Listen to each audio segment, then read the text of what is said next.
2 ദിവസത്തെ ഇടവേളയ്ക്ക് ശേഷം അടുത്ത ക്രൈം ന്യൂസ് വീണ്ടും വന്നിരിക്കുകയാണ്.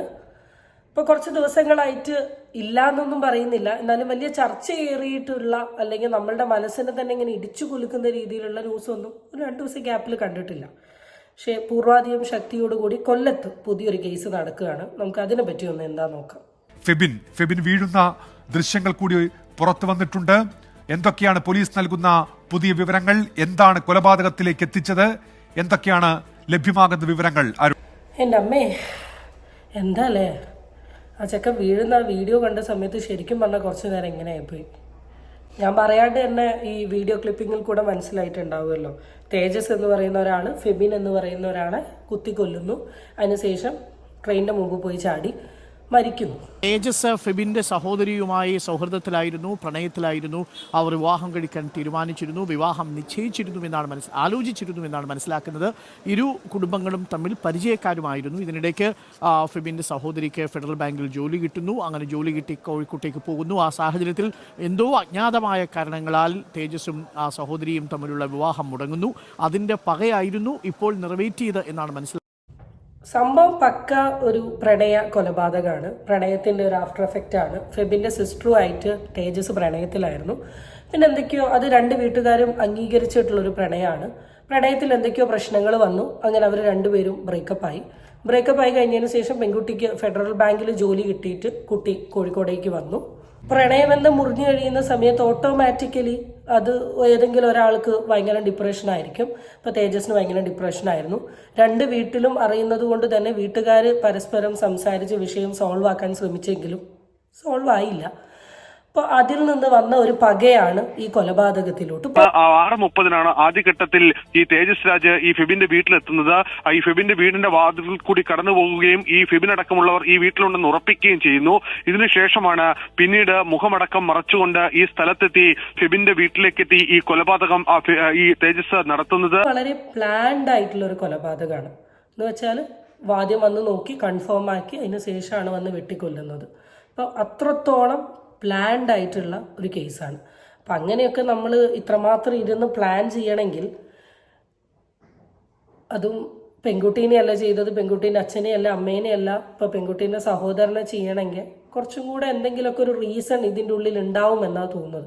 പക്ഷേ റീസണെ പറ്റി പറയാൻ ഇപ്പോൾ കറൻ്റ്ലി തേജസ് ഇല്ല, തേജസ് പോയി മരിച്ചു. ഫ്രണ്ടോട്ട് പോകുന്ന സമയത്ത് പറയുന്നുണ്ട് ഫെബിന് ഈ റിലേഷൻ ബ്രേക്ക് ആയ സമയത്ത് ഹെവി ഡിപ്രഷൻ ആയിരുന്നു.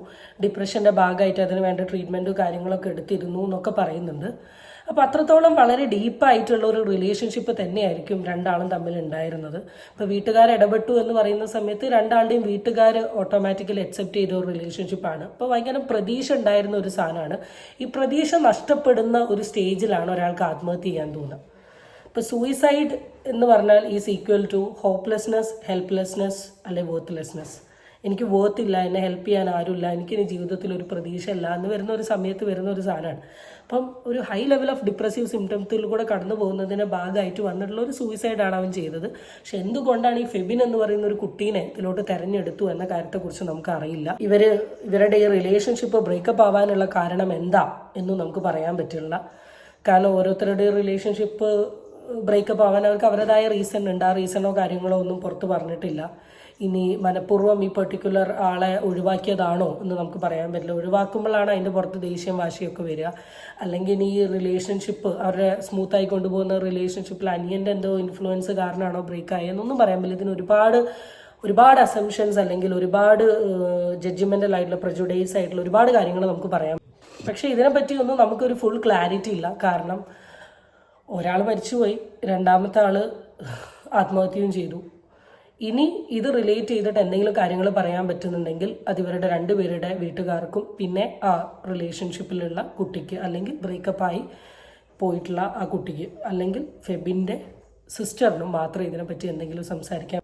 എന്തൊക്കെയാണെങ്കിലും നമ്മളുടെ എല്ലാവരുടെയും ഒരു ജീവിതത്തിൽ ഒരു പെർട്ടിക്കുലർ പ്രായത്തിൽ വരുന്ന ഒരു ഇമോഷനാണ് ഈ പ്രണയം എന്ന് പറയുന്നത്.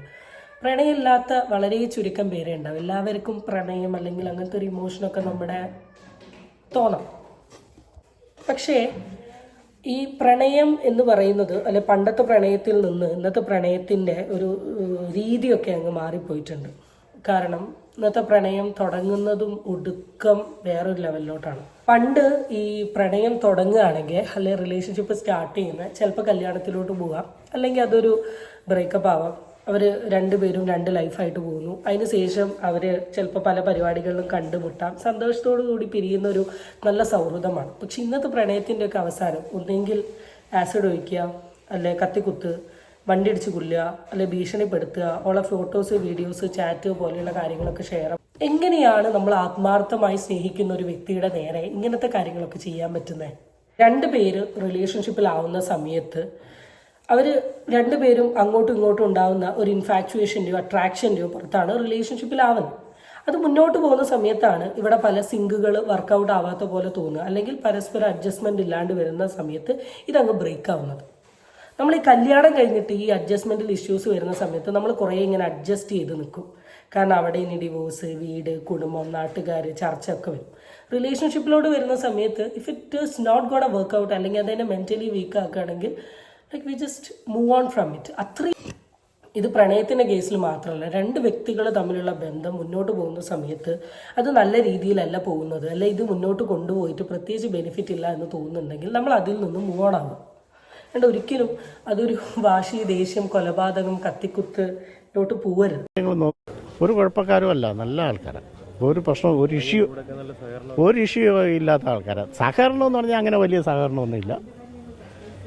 അവരുടെ കാര്യങ്ങൾ നോക്കും. പിന്നെ ഇവിടെ വന്നിട്ട് ജസ്റ്റ് ഓപ്പോസിറ്റ് അല്ലേ, വീട്ടുകാരിയായിട്ട് അവർ വന്ന് കുറച്ചേറെ കാര്യം പറഞ്ഞുകൊണ്ട് നിൽക്കും.